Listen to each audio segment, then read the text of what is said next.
So, to absolutely no one's surprise, the kids aren't actually alright, and the teachers can't put up with it anymore. This generation of kids is so annoying. I'm sorry, I have to say that. These kids do the most annoying things. Because why are you tapping on your desk in the middle of me teaching? Why are you digging through your backpack? And then I ask you, what do you need? And you say, nothing. So why are you in there? When somebody is whispering and they're trying to get your attention, you have to say, stop it! Sir, I had no idea that he was distracting you or trying to get your attention. I just heard you.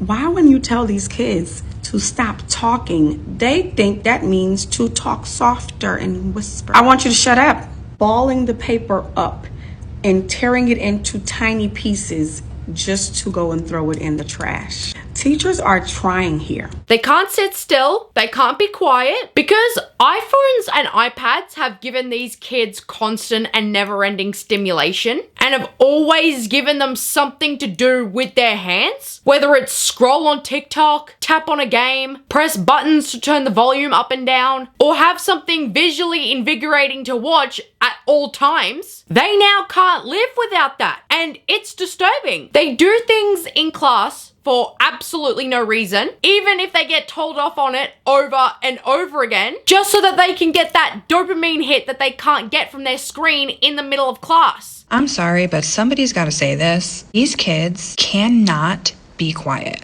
Like, literally, physically cannot be quiet. And it's not just talking that's the problem.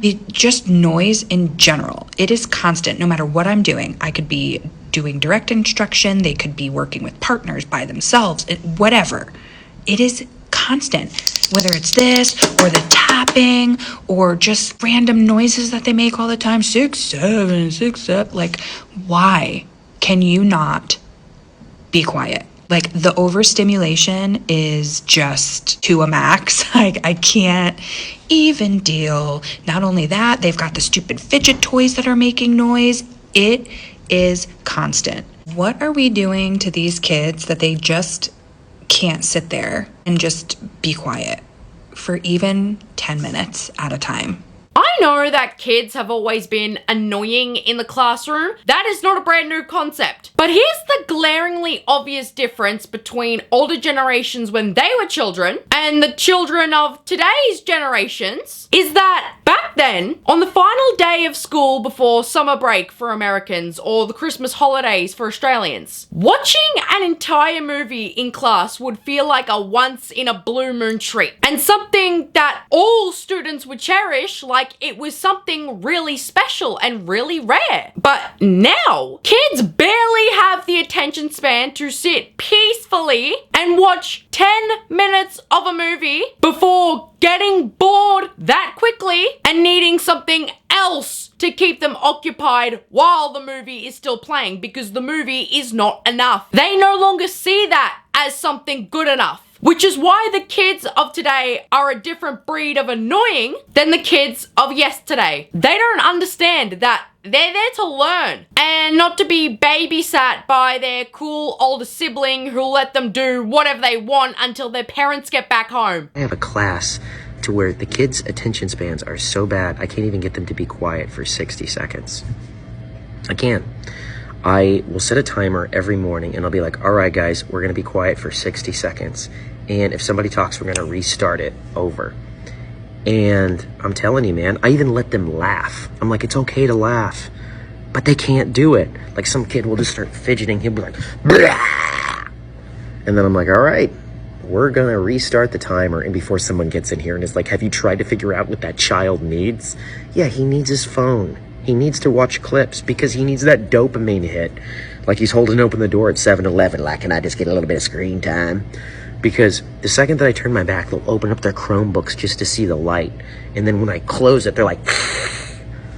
So, yeah, our screens are definitely doing something to us. Kids these days can't just simply exist for 30 seconds without embarrassing themselves. If this challenge was done to older generations when we were kids, we were mature enough to know that being a nuisance during a 60-second silence for the class just wasn't funny. Kids would sit there easily because we didn't want the timer to start over and waste time, and we would get extremely annoyed and wouldn't be impressed if someone tried to make a sound during that silence because we just wanted to get the lesson over and done with already. It was easy for us because we knew that that was what was expected of us. There were higher standards for kids back when we were kids, okay? But now, that's too much for hard task. To sit quietly for 60 seconds. Kids just treat school like it's their second home nowadays, and it's crazy. Because he literally gave his students a pass that none of us older generations would have gotten. Because he literally says, laughing is fine. And they can't even just sit there and laugh. That's not enough for them to do. They need to look at a screen. They need blue light to shine on their face. They need to fidget with something or they'll start glitching like a malfunctioning robot. And you want to try telling me that this technology is going to take us into the future when our high school students need everything to be a game in order to correct this behavior? Like they're still in preschool. Yeah, okay. Future my ass. Hi, every video that I have seen on my For You page lately has been talking about the children of today and what it is like to be a teacher and the state of education and blah, blah, blah. So this is my formal submission. This is my submission on what behaviors I am seeing in my classroom and how I'm handling it. Because this year has been different than any other year before. And we say that every year, but genuinely, I feel like we are reaching a point where like something's got to give, and I don't know that we can keep going like this. I went to the teacher store that was going out of business down the road from me, and I purchased this pack of plastic magic wands, right? They came in a myriad of colors. I bought them. I came to work.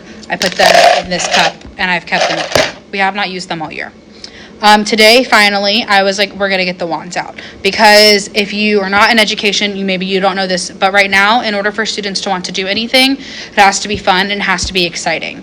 And if they don't think it's fun or exciting, they're not going to do it, and they're going to complain the whole time. They're going to complain anyways, but like, they're going to complain the whole time, they're not going to do it.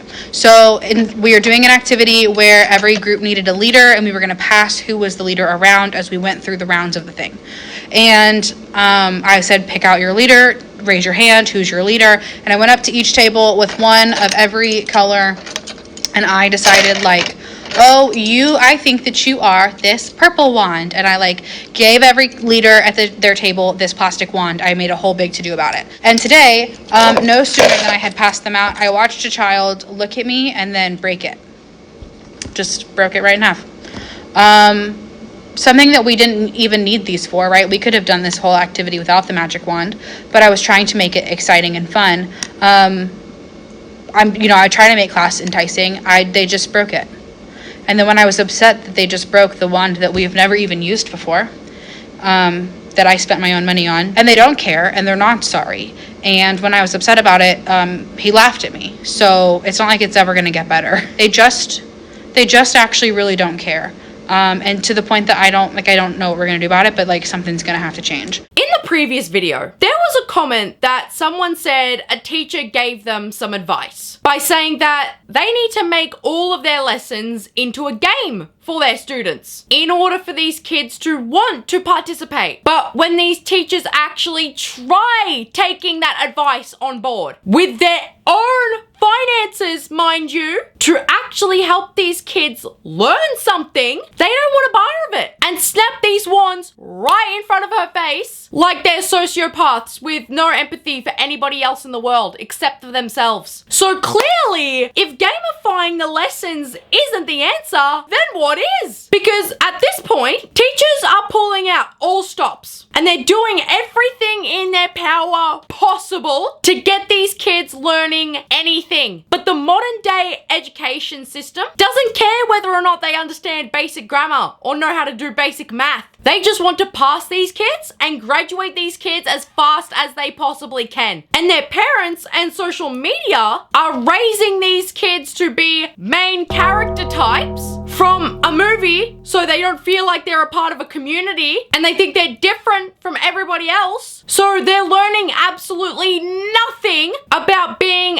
a functioning human being ever from a single authority figure in their lives. And it's starting to hurt other people around them. But I hate the fact that I'm sitting at my desk crying for an hour after work because of the way that some of these kids think they're just entitled and straight up don't care about a consequence. They don't care about an incentive. They will laugh in your face. And it's hurtful. You'll go to the store and try to buy them $85 to $100 worth of gifts for them to shop. An entire cart full, and they don't care. They're not grateful. They want gifts and incentives for doing the right thing, for everything. If you sit there and ask, hey, turn to page 10, they're asking you, what do I get for it? I'm sorry, what? If I ask, sit quietly and get through this test, I know you can do it. What do we get if we sit quietly through this test? Like, for doing what they're supposed to do. These kids think that they need a gift for everything, a reward for everything. But then you have the group of students that no matter what kind of thing you go out and find that you think that they're going to love, or whatever kind of reward it may be, or like extra time on the computer or just anything, they don't care. And it is hurtful. And I don't want to let the bad days win because I want to teach and I want to be here. But the parents of today have made these children so entitled.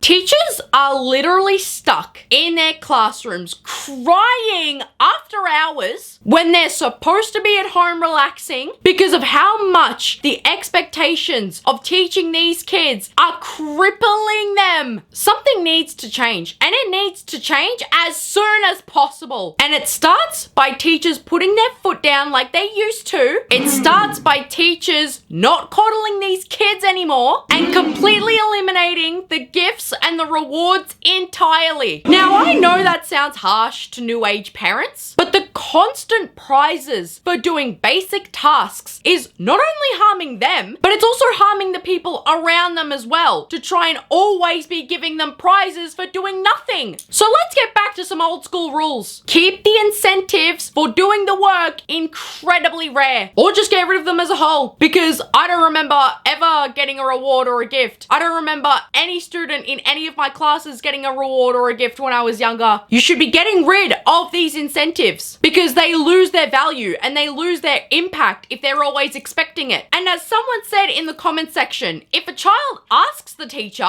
well, what do I get for doing that? Respond to them by saying this. This is not a transaction. I'm giving you directions. And if you don't want to listen, I'm sure you'd like to hear from the principal, because doing what is required of you and completing a task that a superior has given to you is normal and not something that should be rewarded, because that's going to be expected of you every single day of your life. Yes, even when you leave school and get a job. Okay, this is becoming a genuinely concerning issue. As a substitute teacher, I am encountering a really concerning number of students who truly do not see any value in learning, because as one of the 4th and 5th graders that I was teaching the other day asked me, why do I need to know any of this if a computer or AI can do it for me? A little girl didn't want to learn how to read because why would she need to when she could have the computer read it to her? Why would she need to know how to count when a calculator could do it, or when she could just take a picture of her math problem and have the AI do it for her?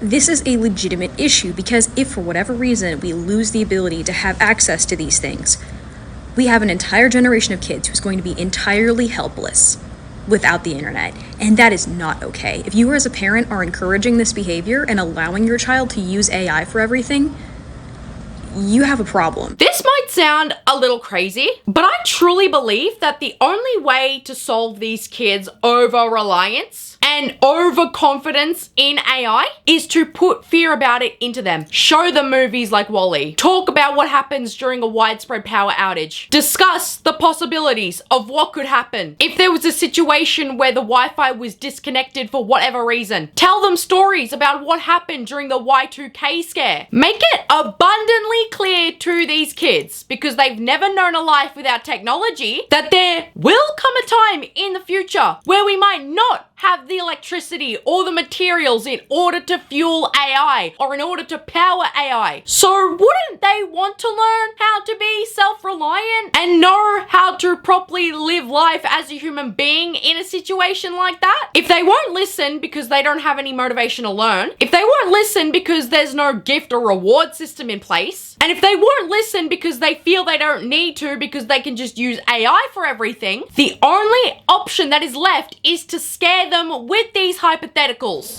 Oh! Sorry! I mean, not even really hypotheticals. That's something that could actually happen. Everything that I listed. Because that's unfortunately what's going to help them into learning the skills necessary that they can use for a lifetime and won't need to depend on technology. Teachers are trying to tell you that you and your kids are not okay. We're not okay.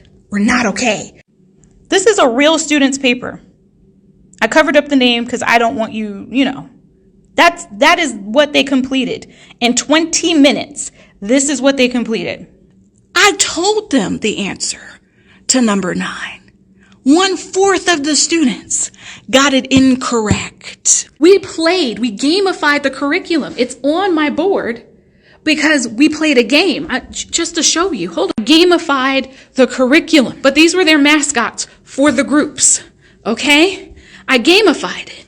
And when I tell you that my principal came in and she comes back 60 seconds later saying, Miss D, they are a hot mess. They keep asking me, since the X repeats, is it a function?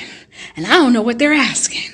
So I'm going to stay over here with these kids. I need you to go across the hall with your CC teacher and answer those questions. They can use a calculator. They can use their notes. They can ask questions. They can have class discussion over there.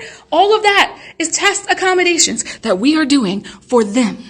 And they did not know, even though we just went over it 5 minutes before they went over to the quiz. They did not know. But let me tell you, I give them typed notes. Let me show you, because no, y'all don't believe us when we be crashing out. You think that we're just making things up because we're just horrible daycare providers for y'all. Typed out. They're typed and given. You think it's our fault somehow, some way. It's still our fault. How? How is it still our fault? The kids are not okay. And it's not the teacher's fault because we're not babysitters. We are educators and we're good at what we do. These kids are going through technology withdrawals at school, and it is happening right in front of our very eyes. That is why they are so unmotivated. That is why they're so irritated. That is why they have decreased concentration and lack any sort of agency to learn, because there is an addiction to the dopamine that their screens give them. That is why they can't perform to standard in class, because that's all they can think about the entire time. It's either that or it's learned helplessness, and there would be no other explanation for this behavior. They're given notes, they're encouraged to ask any question, they're allowed calculators in tests, their learning is made into a game to help them get invested, they're literally given answers on a silver platter by the teachers themselves, and still they say they don't know what to do, and still they say they don't know the answers to anything, and still, even after teachers have put in astronomical levels of their own time and their own effort to help these kids learn, they still need their goddamn hands held the entire time through the entire test, because that is what they're used to, because their parents do that for them all day, every day. And now the teachers are expected to do that as well. They're used to their phones giving them the answer. They're used to AI giving them the answer. If every bit of technology in their lives have given them the answer that they need within the snap of a finger since the day that they were born, of course they're not going to know how to problem solve on their own. They've never known a life without it. The teachers are trying to save these new generations of kids more than anybody else on the planet right now, and they are suffering because of it. And nobody's helping because no one really knows what's going on. Soon, it's going to get to a point where they all just give up. And then what? So we all need to do something now. In this article written by The Atlantic titled "America is Sliding Towards Illiteracy," they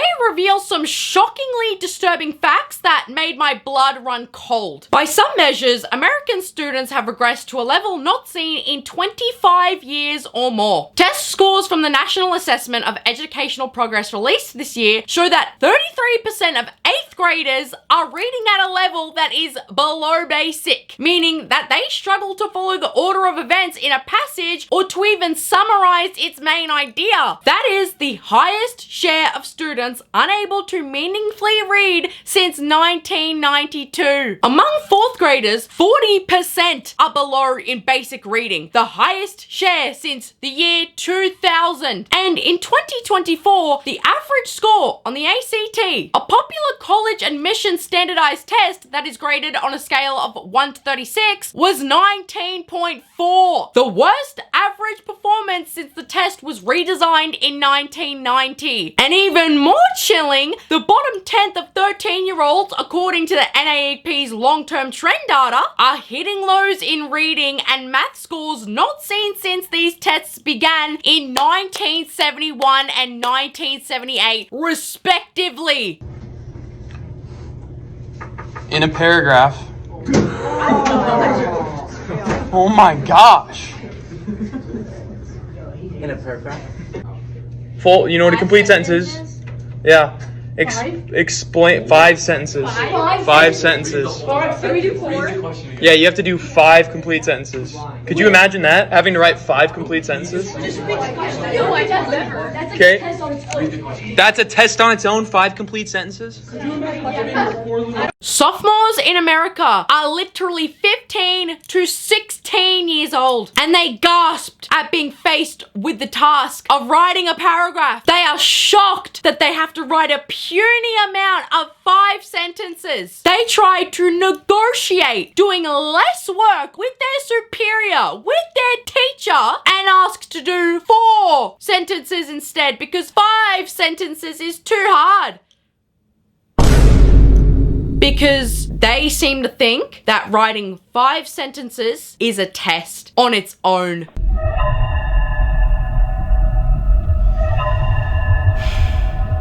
And you guys aren't scared? This doesn't radicalize you just a little bit? The Atlantic didn't publish that article to get clicks with a dramatic and sensationalized headline, because it's a very real situation that is happening as I speak, and it is horrifying to listen to. Because when I was in school, if the teacher wanted us to write a paragraph, not one single student protested. Not one. There wasn't shock. There weren't any gasps. There weren't kids begging to do less work or even comparing it to something like a test. It was just a simple task that was given to us. And so we did it. There was no reaction to it. So why is it such a difficult task for high schoolers now? I think we all know the answer, people. I mean, it's right there. We know what it is. This video literally hurts my soul to make, but this is the reality of the situation of teaching in America. I teach high school 9th grade English. I read a story with the kids today, The Scarlet Ibis. If you know, you know. And I give them some reading questions. On the back, they have to write a paragraph analyzing the symbolism in the story.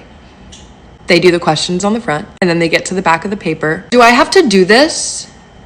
My answer was no, I put it there for fun. And that's exactly how they're going to act in the workforce in just a few short years, which is why we need to be scared, because we're going to be working with them. We're going to be interacting with them. If they're asking, do I have to do this in the classroom while they're doing their work, acting as if it's a choice on whether or not they want to complete the assignment that was given to them, then that's exactly what they're going to ask every single time that their boss tells them to do something at their job in the future. Oh, but do I have to do that? Yes! You do! And then they're gonna act like petulant little children, groan extremely loud, and do the job in the laziest manner possible to get it over and done with as fast as possible so that they can go back to living their lives on the internet and living their lives on technology instead of trying to live in the real world, because they don't want to do that. And it brings me nothing but depression for what I know I'm gonna have to deal with when I'm older and I have to deal with these idiots. I really am. And I don't even say idiots to be harsh or to be rude or to be mean. Like, there is genuinely